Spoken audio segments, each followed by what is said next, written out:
1978 kam Louise Brown als erstes Baby der Welt durch In-vitro-Fertilisation, kurz IVF, zur Welt. Ihre Geburt revolutionierte die Reproduktionsmedizin. Da etwa jedes 8. heterosexuelle Paar Schwierigkeiten hat, Kinder zu bekommen und homosexuelle Paare und Alleinerziehende dabei oft medizinische Hilfe benötigen, ist die Nachfrage nach IVF gestiegen. IVF ist so weit verbreitet, dass bereits mehr als 5 Millionen Babys so geboren wurden. Die IVF ahmt die geschlechtliche Fortpflanzung nach. Um sie zu verstehen, müssen wir zunächst den natürlichen Prozess der Kinderzeugung betrachten. Ob du es glaubst oder nicht, alles beginnt im Gehirn.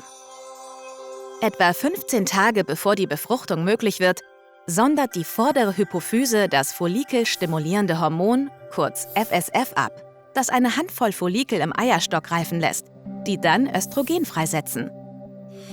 Jeder Follikel enthält eine Eizelle und im Schnitt reift nur ein Follikel vollständig heran.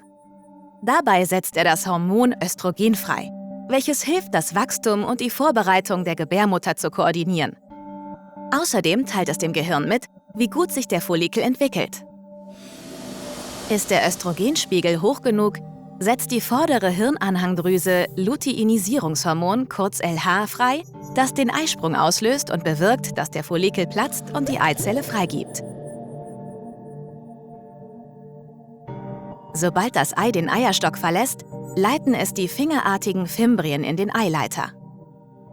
Wird sie nicht innerhalb von 24 Stunden befruchtet, stirbt die unbefruchtete Eizelle ab und das System bereitet sich auf die Bildung einer neuen Eizelle und Gebärmutterschleimhaut im folgenden Monat vor. Das Ei ist die größte Zelle im Körper und wird durch eine dicke, extrazelluläre Hülle aus Zucker und Proteinen, die Zona pellucida, geschützt. Diese verhindert das Eindringen und die Verschmelzung mit mehr als einem Spermium, der kleinsten Zelle im Körper. Ein Mann braucht 2 bis 3 Monate, um Sperma zu produzieren, welches ständig erneuert wird. Bei jedem Samenerguss beim Geschlechtsverkehr werden mehr als 100 Millionen Spermien freigesetzt.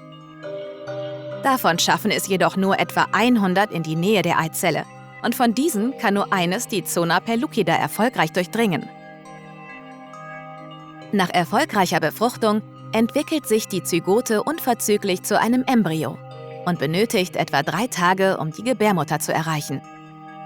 Dort dauert es weitere 3 Tage, bis sie sich fest im Endometrium der inneren Gebärmutterschleimhaut einnistet.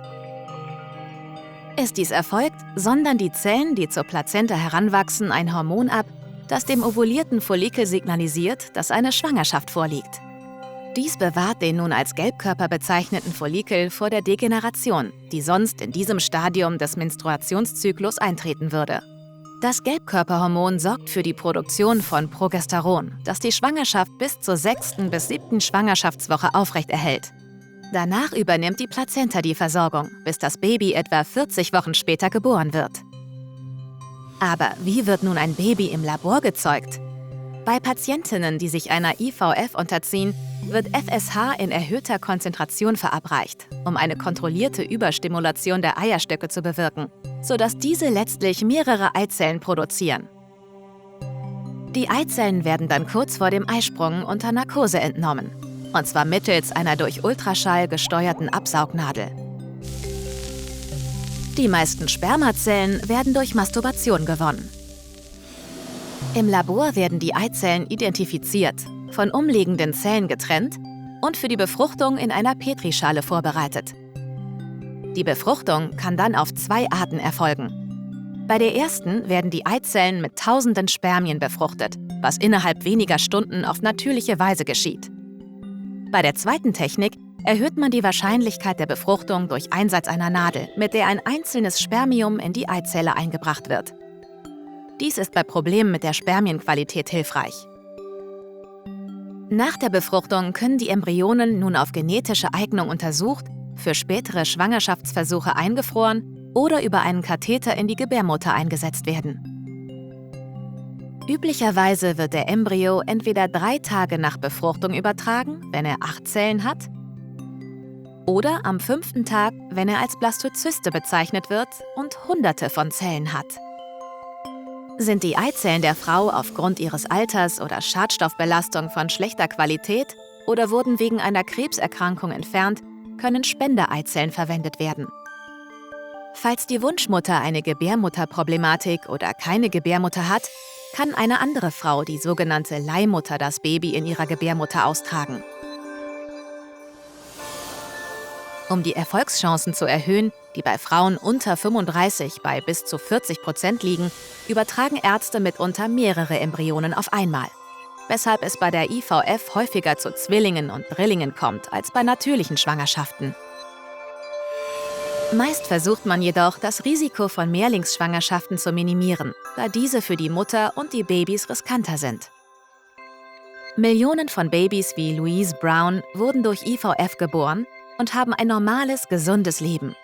Die langfristigen gesundheitlichen Folgen der Stimulation der Eierstöcke mit IVF-Medikamenten sind nicht so eindeutig, aber bisher scheint IVF für Frauen sicher zu sein. Aufgrund besserer Gentests, späterer Geburten, besserer Zugänglichkeit und sinkender Kosten ist es nicht undenkbar, dass in Zukunft mehr Babys durch künstliche Befruchtung per IVF und ähnliche Verfahren gezeugt werden als auf natürlichem Wege.